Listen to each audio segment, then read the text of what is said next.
Welcome all. इस video में Nifty और बैंक निफ्टी दोनों का एनालिसिस देख लेते हैं और देखिए खास करके कल यहाँ पे निफ्टी की एक्सपायरी है, थर्सडे का दिन है, तो किस डायरेक्शन में मार्केट मूव कर सकता है और अगर मूव करेगा तो कौन सी ऐसी लेवल से जहाँ हमें ट्रेड मिलेगा, सभी चीज़ें डिटेल में डिस्कस करेंगे। तो लास्ट तक वीडियो को देखिए, लेकिन उससे पहले देख लेते कि आज के लिए क्या एनालिसिस किया था, क्योंकि आज क्या थी, बैंक निफ्टी की एक्सपायरी भी थी। हमने एनालिसिस में क्या देखा था, देखिए प्राइस एक्शन इतना तो आपको पता है, हम इंडिकेटर वगैरह कुछ यूज़ नहीं करते, प्योर प्राइस एक्शन को फॉलो करते।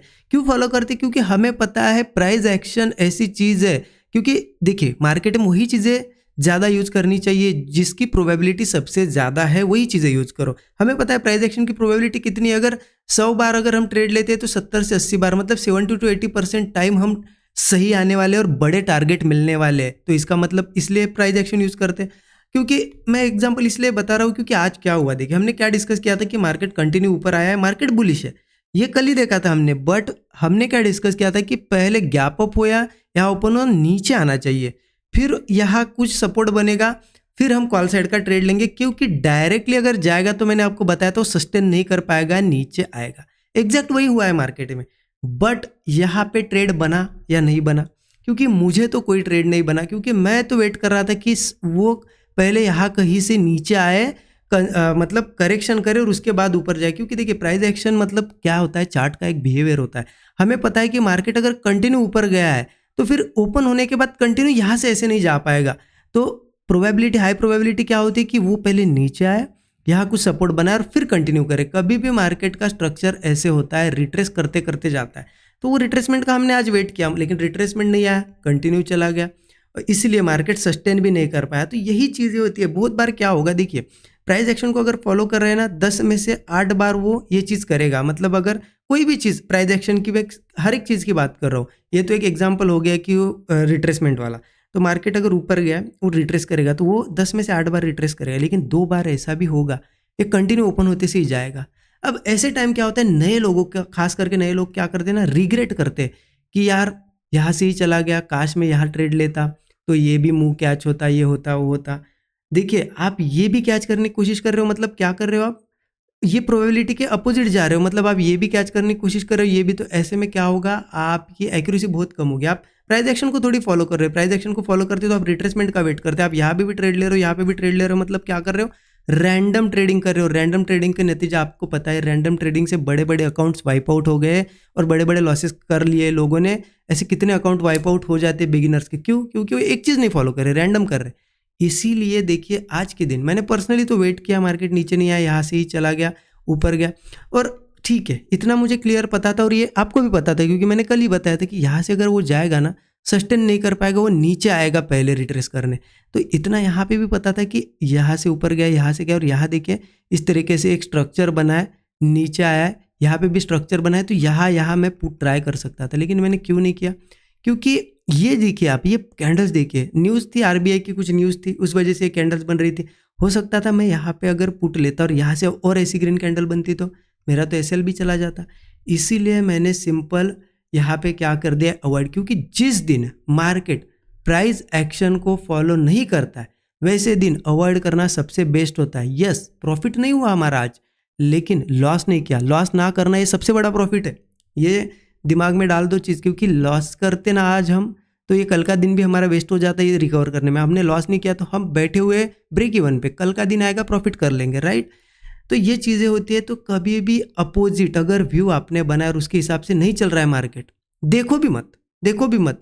क्योंकि क्या होगा, यहाँ से अगर ये कैंडल ऐसी 2-3 कैंडल बड़ी बनती ना, 400-500 पॉइंट अगर मूव कर जाता मार्केट, आपको होता रिग्रेट। और यही चीज़ होती है, एक बार वो रिग्रेट आपके दिमाग में घुस गया तो आप क्या करोगे, नेक्स्ट टाइम भी ऐसा हो गया तो आप क्या सोचोगे, अरे ने पिछली बार भी ऊपर गया था, ऐसे ही चलो मैं ले लेता, और वैसे ही टाइम आपके एसएल जाना शुरू हो गए। तो इसीलिए ध्यान रखना, क्योंकि हमेशा मार्केट प्राइस एक्शन को फॉलो नहीं करेगा ना, 80% टाइम करेगा, 20% टाइम क्या होगा, आर्टिफिशियली कुछ बड़ी न्यूज़ आ गई या फिर कुछ बड़ी क्वांटिटीज ट्रेड हो गई तो वो रिट्रेस करने की बजाय थोड़ा ऊपर चला जाएगा, क्योंकि बाइंग यहाँ ज़्यादा हो गई न्यूज़ की वजह से।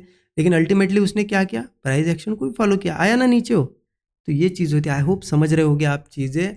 ये होती है साइकोलॉजिकल चीज़ें, ऐसी बहुत सी चीज़ें मैं धीरे धीरे कोशिश करूँगा ये चीज़ें आपको बताने की, वीडियोज़ लाने की। लेकिन ये चीज़ें आप यहाँ पे क्या करो, नोट करके रखो। आप अभी सुन लिया आपने, कल भूल गए, कुछ फ़ायदा नहीं उस चीज़ का। ये अगर नोट कर लिया आपने कि कैसे क्या साइकोलॉजी वर्क करती है, तो आप इजीली मार्केट में एक अच्छा यहाँ पे रिटर्न निकाल पाओगे, अच्छे प्रॉफिट्स कर पाओगे। ठीक है, तो ये चीज़ें थी। मैंने तो यहाँ पे निफ्टी बैंक निफ्टी दोनों को अवॉइड किया क्योंकि ये कैंडल्स और ये बिहेवियर प्राइस एक्शन के अपोजिट था। ठीक है, आपने ट्रेड लिया या फिर आपने भी अवॉइड किया, मुझे कमेंट में ज़रूर बताइए। अगर मैं इतने डीप में अगर आपको कुछ चीज़ें सिखाने की कोशिश कर रहा हूँ, कुछ चीज़ें बता रहा हूँ, तो आपका भी एक काम बनता है कि एक कमेंट करना और यहाँ पे आपका रिस्पॉन्स बताना। ठीक है, कमेंट करके आप ये बताओ कि ट्रेड किया नहीं किया, वीडियो अच्छा लगा नहीं लगा, या कुछ सजेशन बताओ।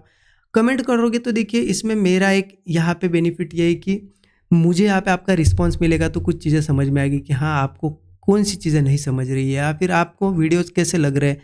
और उसके साथ साथ यूट्यूब एल्गोरिदम को भी पता चलेगा कि हाँ ये कुछ चीज़ें इंटरेस्टिंग है, तो वो भी आप जैसे ही बिगिनर्स है उनको ये वीडियोस यहाँ पे रिकमेंड भी करेगा, राइट। ठीक है, और वीडियो को देखिए लाइक करना मत भूलिएगा। लाइक कितने लोग देखते हैं, लेकिन 1% लोग भी या 2% लोग भी लाइक नहीं करते। ठीक है, तो लाइक करना आपका काम है, लाइक ज़रूर करिए, कमेंट ज़रूर करिए। ठीक है, अब देखते हैं कि कल कैसे ट्रेड प्लान करना है। चलो आज का दिन तो चलो हो गया, उसके लिए क्या करते हैं 15 मिनट चार्ट पे चलते। देखिए कहीं ना कहीं एक चीज़ देखा जाए तो आपको भी पता है, हमने देखा था कि 810 या फिर 800 पकड़ लो, यहाँ पे एक सपोर्ट है मार्केट में, वहाँ से सपोर्ट ले लिया है मार्केट ने। आप बड़े टाइम फ्रेम पे देखोगे तो यहीं से सपोर्ट लिया है, इसके नीचे जाने की कोशिश हुई थी लेकिन यहाँ से सपोर्ट लिया है। ठीक है, मैं बड़ा टाइम फ्रेम अगर दिखाऊँ आपको, डेली चार्ट दिखा तो देखिए दिख रहा है आपको, इसके नीचे क्लोजिंग नहीं है, इस यहीं से सपोर्ट लिया है। तो ये हमारा सपोर्ट लेवल था, हमने पहले ही निकाला था। बट अब मार्केट इसके हिसाब से आपको क्या दिख रहा है कि सपोर्ट पे है, ऊपर आया है, एक रिट्रेसमेंट किया है, तो क्लियर समझ में आ रहा है कि कल यहाँ कहीं से अगर ब्रेकआउट बनता है तो ऊपर जाएगा। बस यही दिमाग में रखो, सिंपल चीज़। अब देखिए वो लेवल क्या है मैं बताता हूँ। वैसे तो यहाँ पे सपोर्ट है, ठीक है, ये सपोर्ट लेवल आ जाती है यहाँ पे 24,960 की। ठीक है, कौन सी सपोर्ट है 24,960 की, सॉरी 960, यहाँ पे सपोर्ट है। और एक अच्छी चीज़ ये हो जाएगी कि अगर मार्केट और थोड़ा नीचे आ जाए ना, कल गैप डाउन करके यहाँ से ओपन होते से 24,900 पे, और बढ़िया हो जाएगा यहाँ पे, क्योंकि 24,900 पे और अच्छा सपोर्ट है। तो ये दोनों भी सपोर्ट है, नीचे आया यहाँ से यहाँ पे आए, अगर इस लेवल के आसपास या इस लेवल के आसपास मार्केट होल्ड करता है और कोई ब्रेकआउट बनाता है या फिर यहाँ पे डबल बॉटम बने, कोई भी ऐसा स्ट्रक्चर बने और ब्रेकआउट बने, ध्यान रखना हमें लेना है कॉल साइड का ट्रेड। मैं पर्सनली यहाँ पे कॉल लेने वाला हूँ। ठीक है, स्टॉप लॉस कितना होगा, वही 25-30 पॉइंट मैक्सिमम लगा सकते हो, या फिर कैंडल्स के हिसाब से रखो। अगर यहाँ ट्रेड लिया, आपको पता है इस कैंडल के नीचे जो भी कैंडल होगी 30-35 पॉइंट की, क्योंकि बड़ी कैंडल्स बन रही है, स्टॉप लॉस उस हिसाब से लगाना पड़ेगा ना हमें। और टारगेट कितना है, इनिशियल 1:3 तो होना चाहिए, क्योंकि टारगेट अगर देखो ना तो मार्केट ऊपर आएगा तो ये 25,300 ये रेजिस्टेंस जरूर टेस्ट करेगा। अगर यहाँ से भी ऊपर आता है तो फिर मार्केट में 25,500 के आसपास मार्केट आ सकता है। ठीक है, अब ये हो गई फ्लैट या गैप डाउन इस लेवल के आसपास होता है तो की बात। ठीक है, अगर मार्केट गैप अप होता है तो क्या करना है, देखो गैप अप भी होता है ना, चलेगा हमें। गैप अप के बाद मार्केट थोड़ा नीचे आता है, बहुत बढ़िया होगा, नहीं भी आता है तो इस लेवल के आसपास ऐसे कोई सस्टेन करो, ब्रेकआउट दे, क्योंकि सपोर्ट पे है। ठीक है, सस्टेन करेगा, ब्रेकआउट देगा, कॉल हम लेंगे। लेकिन 900 के नीचे एक बार ट्रेड करने लगे ना तो थोड़ा फिर आप ध्यान रखना, यहाँ पे अवॉइड कर दो या फिर बैठे रहो, सिर्फ देखो, क्योंकि इसके नीचे अगर गैप डाउन वगैरह होता है तो सपोर्ट के नीचे हो रहा है, वैसे भी कॉल नहीं ले सकते। और पुट लेने के लिए हमें ये 24,800 का वेट करना पड़ेगा, क्योंकि जब मार्केट 24,800 के नीचे जाएगा, मान लेते कल बड़ा गैप डाउन या कुछ हुआ, 24,800 के नीचे ओपनिंग हुई, बहुत बढ़िया है, बियरिश जोन में ओपन हुआ है, यहाँ पे बिल्कुल सस्टेन करने का वेट करेंगे। जैसे ब्रेक डाउन आएगा पुट लेंगे, मार्केट यहाँ से सीधे अच्छा खासा बड़ा टारगेट दे सकता है, पुट साइड का ट्रेड लेंगे। स्टॉप लॉस वही 25-30 पॉइंट मिनिमम टारगेट 1:3 होगा। अगर यहाँ से बड़ा टारगेट मिलता है तो आप ट्रेल करते करते जा सकते हो। कैंडल्स पे डिपेंड करता है कैसा है मूवमेंटम। अगर बड़ी कैंडल्स बन रही है वेट करो, छोटी छोटी कैंडल्स बन रही है 1:3 पे निकल जाओ। ठीक है, सिंपल है, समझ गए। इस तरीके से हमें प्लान करना है। ये हो गया चलो निफ्टी का, ये लेवल्स आप मार्क करके रखना। अब देखते हैं बैंक निफ्टी का। बैंक निफ्टी पे आते हैं। बैंक निफ्टी का अगर आते हैं 15 मिनट चार्ट बैंक निफ्टी का भी ओपन कर दे तो बैंक निफ्टी पे भी देखिए, बैंक निफ्टी पे भी आपको पता है कहीं ना कहीं ये 50,280 के आसपास, इस लेवल के आसपास हमारा एक सपोर्ट लेवल था, राइट। हमने यहाँ पे एक सपोर्ट लेवल निकाला था जो कि है 280 के आसपास। यहाँ पे मार्केट ने एक सपोर्ट ले लिया है। अब इम्पॉर्टेंट क्या है, मार्केट ने यहाँ पे सपोर्ट ले लिया, यहाँ से एक ब्रेकआउट भी दिखाया, लेकिन वो ब्रेकआउट सस्टेन नहीं कर पाया, वापस इसी सपोर्ट के आसपास। यहाँ पे भी सपोर्ट है, यहाँ पे भी सपोर्ट है, लेकिन वही बात हो गई निफ्टी में, जैसे मैंने बताया थोड़ा नीचे ओपन होता है और बढ़िया होगा। क्योंकि देखिए सपोर्ट लेवल अगर बताऊँ मैं 50,950 की यहाँ पे, ठीक है, 50,950 के आसपास सपोर्ट लेवल है, यहाँ पे आ जाएगी। वो कौन सी है 50,950। बट अगर थोड़ा और नीचे मिल जाता है ना हमें तो और बढ़िया होगा। 50,780 के आसपास एक मुझे और अच्छा सपोर्ट दिख रहा है, क्योंकि यहाँ पे देखिए ये पहले रेजिस्टेंस था, तो वहाँ पे एक सपोर्ट बन सकता है 50,780। तो अच्छा है अगर 780 आता है, नहीं भी आता है चलो मान लेते यही कहीं ओपन हुआ, यहीं पे कहीं कंसोलिडेट कर और ऐसा ब्रेकआउट मिल रहा है, तो हम क्या करेंगे, इस लेवल के ऊपर ट्रेड लेंगे। मतलब ब्रेकआउट होने के बाद अगर वो 50, देखिए यहाँ कहीं अगर वो सस्टेन कर रहा है और इसके बाद ब्रेकआउट होता है, तो हम क्या करेंगे ना 51,100 लेवल, ठीक है, 51,100 के ऊपर जैसे ही निकलता है यहाँ सस्टेन करके 51,100 वैसे ही कॉल में एंट्री कर लेंगे, ठीक है। स्टॉप लॉस कितना होगा, 40 से 50 पॉइंट, मैक्स 60-70 पॉइंट, ज़्यादा होना नहीं चाहिए, कैंडल्स के हिसाब से रखो, ठीक है। टारगेट में 1:3 का होगा हमारा, लेकिन अगर बताओ मैं टारगेट, तो ये हाई तो इजीली मार्केट निकाल देगा। 51,470 का एक टारगेट होगा, ठीक है। अगर इसको भी ब्रेक करता है, ठीक है, तो इस हाई के ऊपर चला जाएगा, मतलब यहाँ पे टारगेट आ जाएगा, एक छोटा टारगेट ले लेते हैं यहाँ पे, ठीक है, यहाँ पे 51,470, और इसको ब्रेक करता है तो इस हाई के ऊपर निकल जाएगा 51,830 का, ठीक है, ये 830 के आसपास यहाँ पे आ जाएगा। तो ये हमारे टारगेट हो गए, रेजिस्टेंस है यहाँ पे। गैप अप भी होता है तो ध्यान रखना, गैप अप भी होता है तो वैसे सपोर्ट पे है, गैप अप भी होता है तो थोड़ा नीचे आता है और यहाँ के होल्ड करके ऊपर ब्रेकआउट देता है, या फिर इसी यहीं पे स्ट्रक्चर बना के ब्रेकआउट देता है, तो कॉल लेंगे, क्योंकि सपोर्ट पे हमें कॉल लेना है यहाँ पे।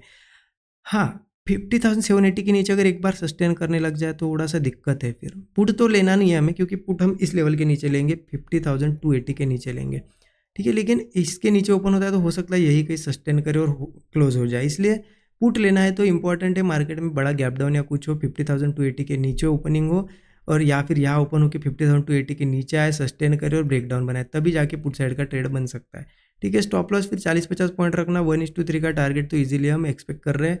अगर बड़ी कैंडल बनती है तो बड़ा टारगेट भी मिल सकता है, इस तरीके से प्लान करना है। देखिए हमने सब डिस्कस कर लिया कि प्राइस एक्शन कैसा बनना चाहिए, कहाँ ओपनिंग होनी चाहिए तब अच्छा ट्रेड मिलेगा। ऐसा नहीं होता है, मार्केट मान लेते कहीं पे भी बीच में यहाँ कहीं ओपन हो और यहीं पे होल्ड कर रहा है, तो क्या हो रहा है, वो प्राइस एक्शन से थोड़ा अपोजिट बिहेव कर रहा है, तो ऐसे टाइम अवॉइड करो। देखिए मंथ में अगर 20 ट्रेडिंग सेशन है ना, उसमें से 10 ही दिन ट्रेड करो, 8 ही दिन ट्रेड करो, लेकिन ऐसे ट्रेड लो जहाँ पे श्योरिटी कन्फर्मेशन ज़्यादा हो। 10 ट्रेड आप अवॉइड कर दो, क्योंकि नहीं समझ रहा है तो अवॉइड कर दो, लेकिन लोग क्या करते हैं, हर हर जगह मतलब हर दिन ट्रेड लेने की कोशिश करते हैं, और यही होते हैं वो 10 दिन है ना, ये लॉस में आते हैं और 10 दिन प्रॉफिट, क्या फ़ायदा, आप कॉस्ट टू कॉस्ट निकल गए। तो ये 10 दिन जो जब समझ नहीं रहा है मार्केट अलग बिहेव कर रहा है, अवॉइड कर दो, ये 10 दिन ही ट्रेड लो। यहाँ पे बिलीव रखिए 10 में से 9 से 10 दिन भी आपके ट्रेड चलेंगे अगर आप सही सेटअप पे लेते हो तो, ठीक है। इस तरीके से प्लान करना। आई होप चीज़ें आपको समझ में आई होगी, अच्छा हो लगा होगा। एनालिसिस नए लोगों तो चैनल को जरूर सब्सक्राइब करें। Thank you so much everyone.